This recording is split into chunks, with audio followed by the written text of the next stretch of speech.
Асфалтиран е патот од село Лак до село Могилец во општина Македонски Брод. Со вкупна должина од 3,5 километри, патот е изграден со средства од Агенцијата за рурален развој во вкупна вредност од 15 милиони денари. Со овој зафат, 50 на жители од селата Лак и Могилец конечно добија асфалтиран пат.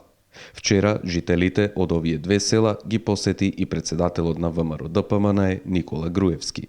Гледам се заврши овој пат. Да, да се заблагодариме во име на местното население од село Могилец и село Лак, инвестиција која обезбедивме од Агенција за финансиска поддршка и владата на Република Македонија 15 милиони денари и 3 милиони денари од локалната самоуправа, и овој пат е спремен да се пушти еден од најубавите патишта во нашата општина. Ова е од ванските средства од агенцијата. Од агенцијата, да, председател. Они имаат околу 30 милиони денари. Ова е некаде околу 15 милиони денари. ДДВ-то они си го имаат платено.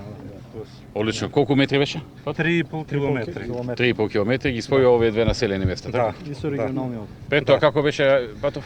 Па скоро не постоеше, козија патека беше, а сега е еден од најубавите патишта. Одлично. Задоволството кај Убаво, гледам нашите квалитетно е сограѓани. направен. Да. Груевски го посети и селото Самоков, каде е изградено ново повеќе наменско спортско игралиште, инаку четврт спортски објект изграден во Македонски Брод од страна на Агенцијата за млади и спорт, проект во вредност од над 50 милиони денари. Значи во завршна фаза не треба само да се спроведе уште струјата, инаку веќе го користат младите овдека, се припремаат за турнирот.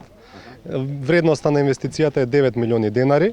Ова ни е некаде 59-то игралиште кое што е завршено.